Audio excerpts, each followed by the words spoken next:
विद्यार्थियों, आज हम बीए द्वितीय वर्ष के जो द्वितीय प्रश्न पत्र है नाटक, अलंकार, छंद एवं संस्कृत साहित्य का इतिहास, उसमें संस्कृत साहित्य का इतिहास विषय पर अध्ययन करेंगे कि संस्कृत साहित्य का इतिहास विशाल और समृद्ध है। और उसमें से आपके सबसे पहले तो वीर काव्य, जिसमें कि रामायण तथा महाभारत आते हैं, इसके विषय में अध्ययन करेंगे। उसके पश्चात महाकाव्य एवं काव्य, कालिदास, अश्वघोष, भारवी और माघ, ये आपके पाठ्यक्रम में हैं। गीति काव्य में कालिदास, आग, भर्तृहरि, पंडितराज जगन्नाथ, इनके काव्य आपके कोर्स में हैं। और गद्य काव्य में दंडी, सुबंधु, बाणभट्ट और अंबिका दत्त व्यास, इनका हम अध्ययन करेंगे। और जो नाट्य साहित्य है उसमें भास, कालिदास, शूद्रक और विशाखा दत्त, जी इनका अध्ययन करेंगे। साथ ही साथ जो आधुनिक संस्कृत साहित्य है ये भी आपके कोर्स में है। और विशेष रूप से कि जो आधुनिक संस्कृत साहित्य है इसमें राजस्थान प्रांत के संदर्भ में जो दिया गया है उसमें पंडित गणेश राम शर्मा, पंडित मधुसूदन ओझा, भट्ट मथुरानाथ शास्त्री, पद्म शास्त्री और श्री सूर्यनारायण शास्त्री, इन कवियों के विषय में हम अध्ययन करेंगे। तो प्रारंभ में हम देखते हैं तो संस्कृत साहित्य का इतिहास। संस्कृत वाङ्मय संसार का सर्वाधिक प्राचीन, समृद्ध एवं विज्ञान सम्मत वाङ्मय माना जाता है। सबसे अपनी विशेषताओं के कारण ही जो संस्कृत है वो देववाणी कहलाती है। और संस्कृत वाङ्मय जो है बहुआयामी और विपुल है कि संस्कृत मात्र बोलचाल की जीवंत भाषा ही नहीं है, अपितु वह ऐसी संस्कार युक्त भाषा है जिसकी विश्व की जो अन्य भाषाएं हैं उन भाषाओं से किसी भी क्षेत्र में तुलना नहीं की जा सकती। संस्कृत वाङ्मय में धर्म, अध्यात्म, दर्शन, साहित्य, संस्कृति एवं विज्ञान आदि का उत्कृष्ट रूप विद्यमान है। संस्कृत शब्द सम उपसर्ग पूर्वक क्री धातु से तय प्रत्यय लगकर बनता है, जिसका अर्थ है संस्कार युक्त। और संस्कृत शब्द ही संस्कृत भाषा जो है उस संस्कृत भाषा के स्वरूप का परिचय कराता है कि सामान्य रूप से तो भाषा वह होती है जो बोली जाती है। भाष्यते या सा भाषा। यास एवं जो पाणिनि हुए हैं उन्होंने लोक व्यवहार में जो बोली जाने वाली या काम आने वाली जो बोली है उसको ही भाषा कहा है। सर्वप्रथम संस्कृत भाषा के रूप में ही प्रयुक्त होती थी, किंतु वैदिक भाषा के बाद इसने जब क्रमशः साहित्यिक भाषा का रूप ग्रहण कर लिया और लोक भाषा के रूप में प्राकृत, पाली, अपभ्रंश आदि रूपों में प्रचलित हुई तो क्रमशः यह साहित्यिक होती गई। तब वह साहित्यिक संस्कृत के नाम से प्रयुक्त होने लगी। सप्त शतक में दंडी जो है वह आचार्य दंडी ने अपने काव्यादर्श का जो श्लोक है उसमें संस्कृत का प्रयोग उसी रूप में किया है। लेकिन प्रारंभ में जो संस्कृत है वो बोलचाल की भाषा थी और बोलचाल की भाषा के अर्थ में ही संस्कृत का प्रयोग वाल्मीकि रामायण में भी मिलता है। संस्कृत साहित्य को सामान्य रूप से जो दो भाग हैं उन दो भागों में हम विभक्त कर सकते हैं, वैदिक साहित्य और लौकिक साहित्य।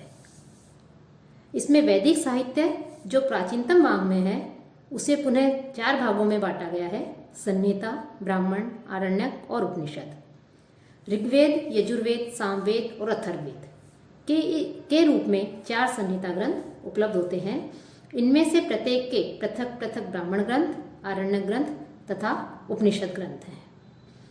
और ये जो साहित्य है ये पूरा विस्तृत साहित्य जानने के लिए, इसका ज्ञान प्राप्त करने के लिए जो षड वेदांग हैं, शिक्षा, कल्प, व्याकरण, निरुक्त, छंद एवं ज्योतिष, ये भी आदि रचनाएं मानी जाती हैं और ये भी वैदिक साहित्य के अंतर्गत ही समाविष्ट है, वैदिक साहित्य में ही आते हैं।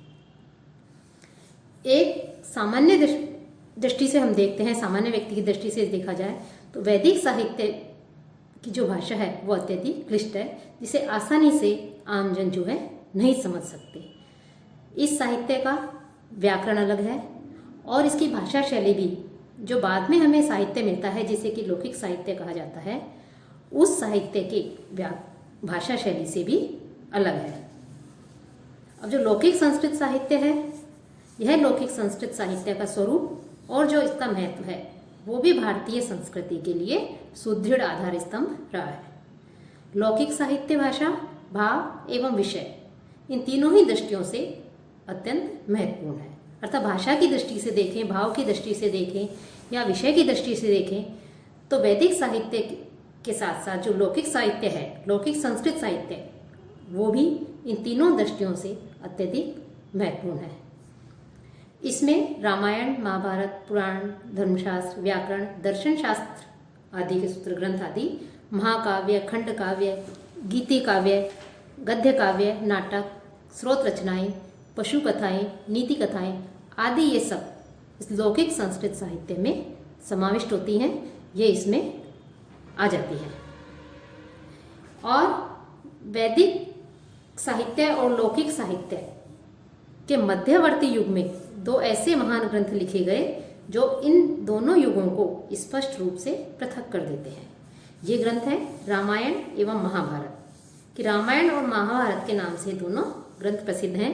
इन ग्रंथों को एपिक्स अर्थात वीर काव्य तथा इतिहास पुराण कहकर भी संबोधित किया गया है। रामायण, महाभारत, पुराण, सूत्र साहित्य तथा बाद का गद्य पद्य साहित्य लौकिक संस्कृत भाषा में ही रचित है। और जो रामायण है, उस रामायण के रचयिता जो महर्षि वाल्मीकि हैं, उन्होंने सर्वप्रथम बोलचाल की भाषा के अर्थ में ही संस्कृत भाषा में अपने उद्गार प्रकट किए। कि वैदिक साहित्य में तो जो भाषा थी वो अलग थी, उसकी व्याकरण, भाषा शैली सब अलग थी वैदिक युग में, लेकिन जो लौकिक साहित्य है उस लौकिक साहित्य की भाषा शैली और जो व्याकरण है वो भी अलग है। और बोलचाल की भाषा के अर्थ में वाल्मीकि ने ही इसका सर्वप्रथम प्रयोग अपने जो ग्रंथ है रामायण उसमें किया है। और वाल्मीकि के पश्चात जो वेदव्यास हुए हैं, उन्होंने महाभारत में अपने विचारों को अलंकृत किया। तो रामायण और महाभारत ये दोनों काव्य संस्कृत साहित्य की अमूल्य धरोहर है। और इस प्रकार से हम देखते हैं कि जो हमारा संस्कृत साहित्य है वो दो भागों में विभक्त है, वैदिक और लौकिक। वैदिक साहित्य में वेद आदि आते हैं और लौकिक में जो रामायण, महाभारत, नाटक आदि ये आते हैं। इसमें से वाल्मीकि कृत रामायण की रचना लौकिक संस्कृत के अंतर्गत ही सर्वप्रथम मानी जाती है। और इसी कारण जो रामायण है उसको आदि काव्य और इसके रचयिता जो वाल्मीकि मुनि हैं उनको आदि कवि कहा जाता है। अब इसमें रामायण और महाभारत ये दोनों वीर काव्य कहलाते हैं। इसके विषय में हम अगले व्याख्यान में अध्ययन करेंगे।